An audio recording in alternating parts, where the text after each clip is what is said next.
नमस्कार, आप देख रहे हैं आपका अपना चैनल न्यूज इंडिया। मैं हूं आपके साथ गौरव किशोर शर्मा। रुक करेंगे राजधानी एक्सप्रेस में बड़ी और अहम खबरों की ओर। भारतीय जनता पार्टी में संगठनात्मक चुनाव की तैयारियां शुरू हो गई हैं।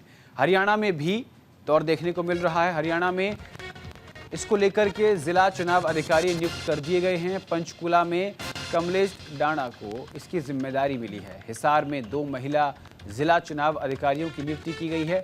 22 जिलों में नियुक्त किए हैं चुनाव अधिकारी। भारतीय जनता पार्टी ने संगठनात्मक चुनावों के लिए तैयारियां शुरू कर दी हैं। हरियाणा में 22 जिलों के चुनाव अधिकारी नियुक्त किए गए हैं। पंचकुला में कमलेश डाणा को जिम्मेदारी मिली है। कुरुक्षेत्र में बनवारी लाल को चुनाव अधिकारी बनाया गया है। जींद में 2 महिलाओं को चुनाव अधिकारी बनाया गया है।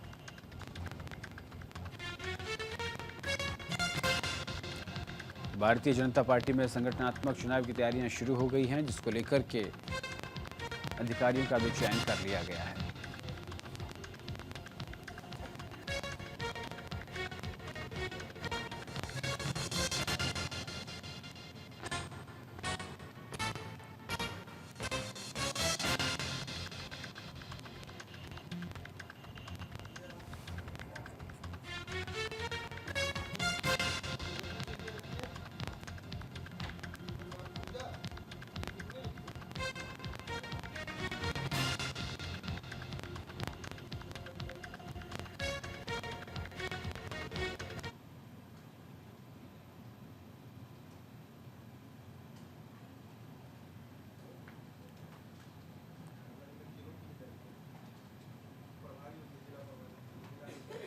और किसानों ने भारतीय जनता पार्टी के खिलाफ जमकर नारेबाजी की है। शव यात्रा निकालते हुए बीजेपी सरकार का पुतला फूंका है।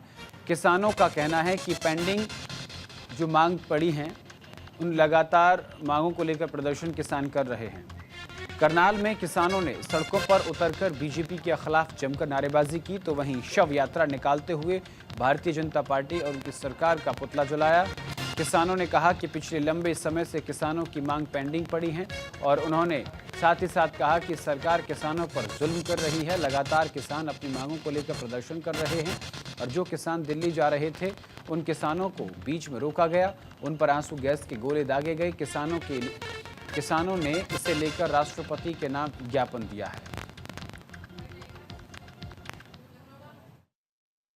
जी, तो हम इसको अपने डीसी साहब को दे देंगे, उनके माध्यम से उचित माध्यम से राष्ट्रपति जी को भेज दिया जाएगा।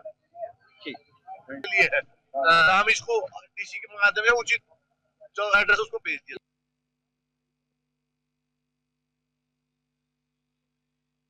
लगभग महीना होने को है और हमारा किसान नेता आमरण अनशन पर बैठा है और ये खबर विदेशों तक जा चुकी है। सुप्रीम कोर्ट ने भी कह दिया है कि उसको बचाओ, वहां तक जाओ, उससे बात करो, लेकिन क्यों नहीं बात किया आज तक? क्या एक किसान नेता की जान इतनी सस्ती है कि उससे कोई बात भी ना करे? और डिमांड क्या उसकी खाली डिमांड एमएसपी को लेकर है, जो कि किसानों का अधिकार है, हक है किसानों का। तो उसी को लेकर विरोध स्वरूप आज उसका सरकार का पुतला दहन किया गया है कि सरकार बात करे, उससे एमएसपी लागू करे। जो सरकार बार बार मंच से घोषित करती है कि एमएसपी थी, है और रहेगी, कहां एमएसपी?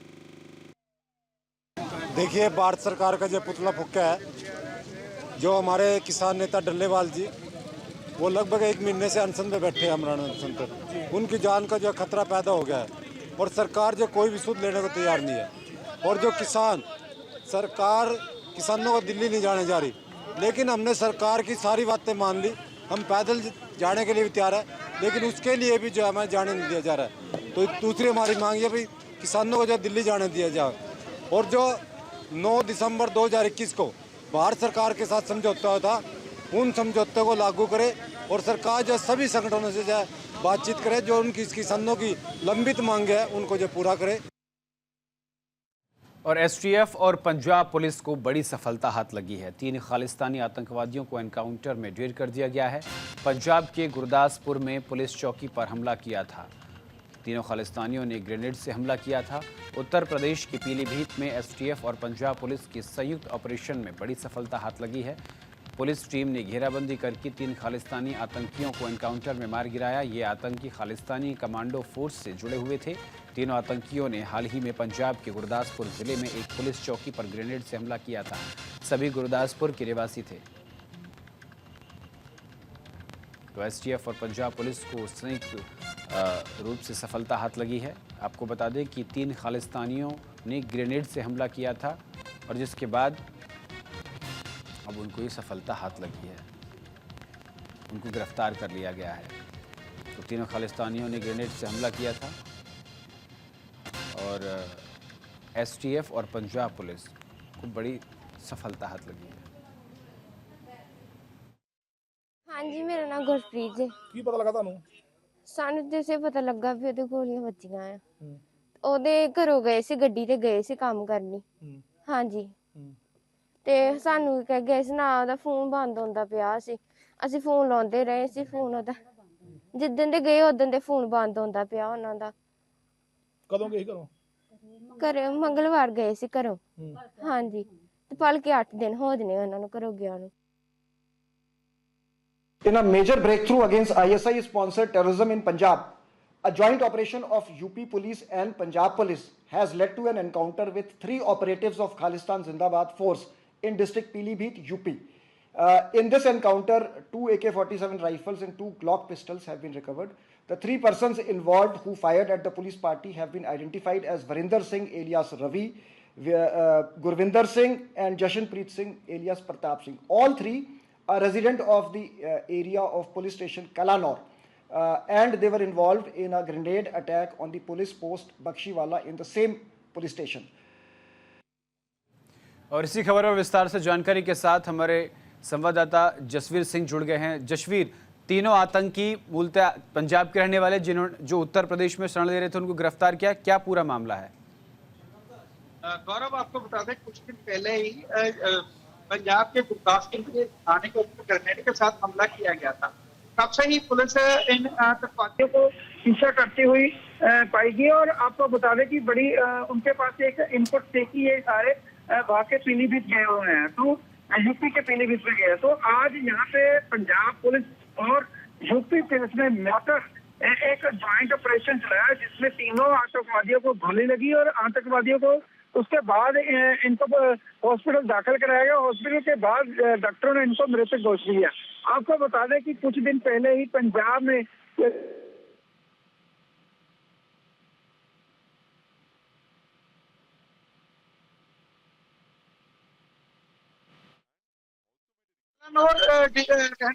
कलानौर गांव के जिस गुरदासपुर के रहने वाले थे उनका पीछा कर रहे थे और आज पुलिस सुबह ही ये बहुत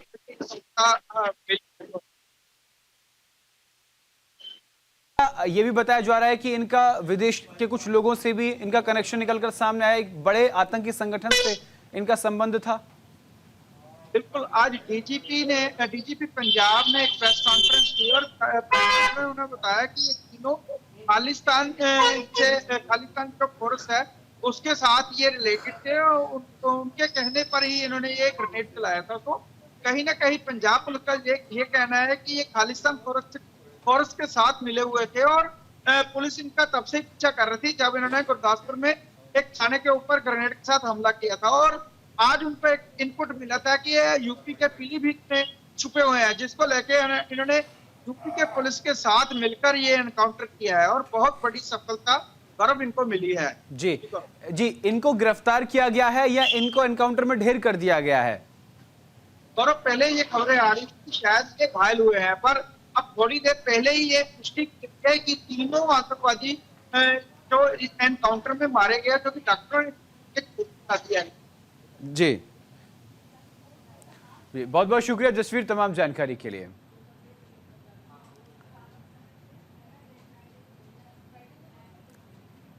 और पंजाब के गुरदासपुर थाने में ग्रेनेड से हमला के मामले को लेकर पंजाब के डीजीपी गौरव यादव ने जानकारी देते हुए अपने सोशल मीडिया अकाउंट एक्स पर पोस्ट कर बताया कि पाकिस्तान प्रायोजित खालिस्तान जिंदाबाद फोर्स आतंकी मॉड्यूल के खिलाफ एक बड़ी सफलता में यूपी पुलिस और पंजाब पुलिस के एक संयुक्त अभियान में मॉड्यूल के तीनों सदस्यों के साथ मुठभेड़ हुई।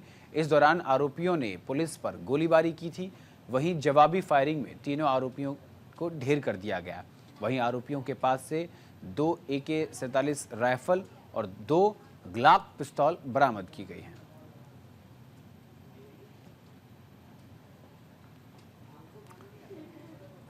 और देश में लगभग 45 जगह पर आज रोजगार मेले लगाए गए हैं, जिसमें 71,000 युवाओं को नियुक्ति पत्र दिए गए। गुरुग्राम के कदरपुर स्थित CRPF कैंप में भी इसी तरह के रोजगार मेले का आयोजन किया गया, जिसमें मुख्य अतिथि के तौर पर केंद्रीय राज्य मंत्री राव इंद्रजीत सिंह पहुंचे और लगभग 450 युवाओं को नियुक्ति पत्र दिए गए। और एक चीज और मैं इसके अंदर बताना चाहता हूँ कि जो भारत सरकार की तरफ से प्रयास किए जा रहे हैं कि 500 कंपनीज जो कि बड़ी कंपनीज हैं, उसके अंदर अगले 5 साल के अंदर 1 करोड़ के करीब बच्चों को मतलब एज ट्रेनीज लिया जाएगा और उनको 5,000 मासिक तनख्वाह मिलेगी। तो ये उन्होंने जिक्र तो किया, पर उसको थोड़ा सा इलेबोरेट कर रहा हूँ मैं कि भारत सरकार की तरफ से ये प्रयास हैं कि ज़्यादा से ज़्यादा लोग टेक्निकली क्वालिफाइड हों और उनको नौकरी मिले। और इसके अंदर एक कड़ी ये भी है जिसका मैंने विस्तार किया।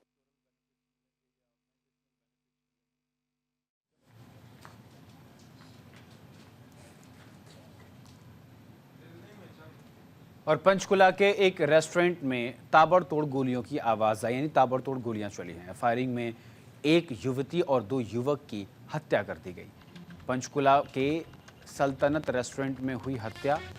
दिल्ली के रहने वाले बताए जा रहे हैं मृतक। पुरानी रंजिश के चलते तीनों की हत्या की जानकारी। पंचकुला में होटल में बर्थडे पार्टी के दौरान पार्किंग में ताबड़तोड़ फायरिंग की गई, जिसमें नई स्कॉर्पियो कार में बैठे दिल्ली के 2 युवकों और हिसार कैंट की युवती की गोली मारकर हत्या कर दी गई। तीनों की उम्र 20 से 25 साल की है। ये तीनों पिंजौर के एक होटल में रखी बर्थडे पार्टी में शामिल होने के लिए आए थे। पुलिस के मुताबिक मरने वाले दोनों युवक मामा भांजे हैं। उनमें से एक पर पहले से मुकदमा चल रहा है। ऐसे में पुलिस इस घटना को गैंगवार से जोड़कर देख रही है। दोनों युवकों और युवतियों के शव को पोस्टमार्टम के लिए पंचकुला के अस्पताल में रखवाया गया है। वहीं वारदात के बाद होटल मैनेजर और स्टाफ वहां से फरार हो गए। पुलिस ने पूरे मामले की जांच शुरू कर दी है।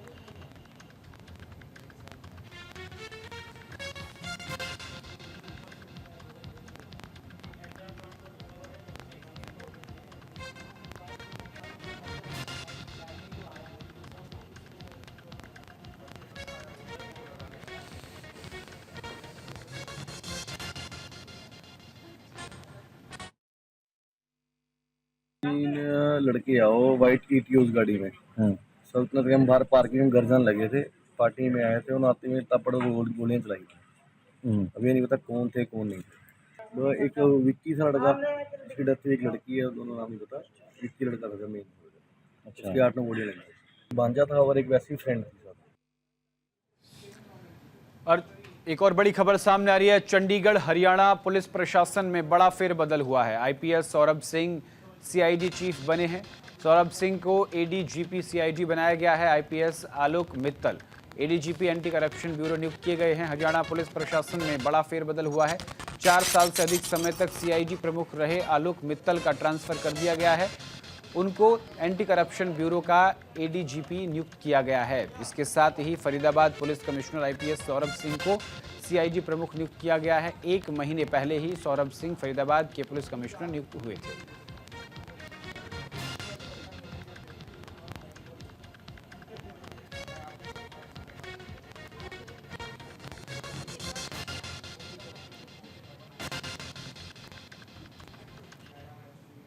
और पंजाब में अब मान सरकार की एक नई पहल देखने को मिली है। Clean and green renewable energy को लेकर ये नई पहल देखने को मिली है।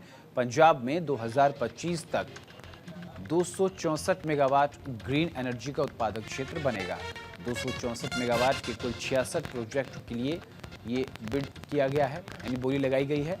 पंजाब की आप सरकार ने clean and green renewable energy को लेकर नई पहल की है। ग्रीन रिन्यूएबल एनर्जी के तहत प्रदेश में दिसंबर 2025 तक पूरे राज्य में 66 प्रोजेक्ट लगाए जाएंगे, जिनसे 264 मेगावाट ग्रीन एनर्जी का उत्पादन होगा। सरकार की तरफ से clean and green renewable energy project के लिए बिड दी थी, जिसमें 28 कंपनियों ने भाग लिया था।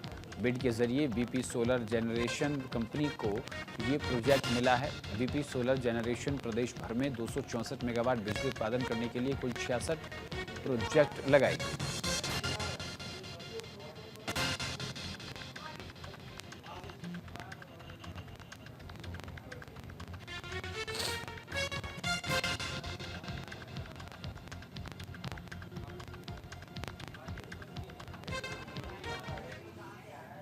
और यमुनानगर में बर्थडे के दिन छात्र को गोली मारी है। लड़की को मैसेज भेजने का ये विवाद बताया जा रहा है। नाबालिग लड़कों में बात हो रही थी, जन्मदिन की पार्टी। आपको बता दें कि पुलिस ने घायल युवक को अस्पताल में भर्ती करा दिया है। यमुनानगर के सासौली में एक स्कूली छात्र के जन्मदिन के दिन उसकी गोली मारने की हत्या कर दी गई। जो मामला सामने आया, मिली जानकारी के मुताबिक घायल छात्र के दोस्त ने एक लड़की के फोन पर अश्लील मैसेज भेजे थे, जिसको लेकर आरोपियों के साथ विवाद चल रहा था, जिसको लेकर आरोपियों ने छात्र पर 3 राउंड फायर की। इस दौरान एक गोली उसके पैर में लगने से वो घायल हो गया। घायल रोहन के परिजनों ने यमुनानगर के सिविल अस्पताल उसे पहुंचाया। वहीं परिजनों ने पुलिस को इस मामले की सूचना दी है। पुलिस आरोपियों की तलाश में जुट गई है। रोड के आ रहा था तो वहाँ पे ना आपसी झड़प हो रही थी। तो मैं उधर से क्रॉस हुआ, उनको मतलब शोर शराबा देख के ना मतलब मैंने बाइक तेज घुमाई, उन्होंने पीछे से फायरिंग की। ये था ही में सर, वो ज़्यादा ही थी।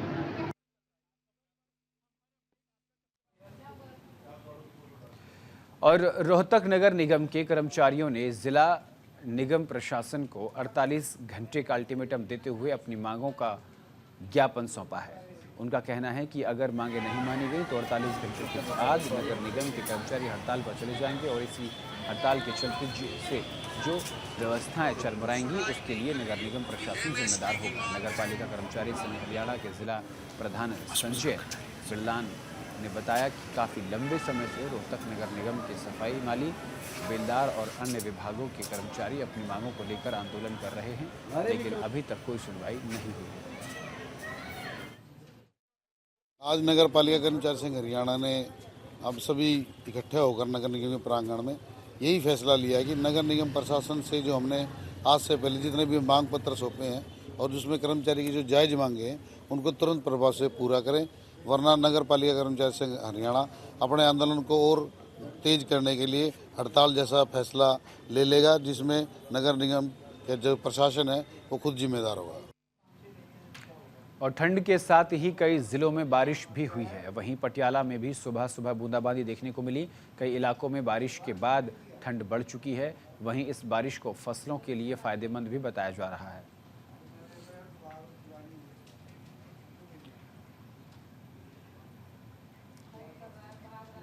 हरियाणा में सोमवार सुबह मौसम बदल गया। सोमवार सुबह करीब 6 बजे से हिसार में बारिश शुरू हुई है।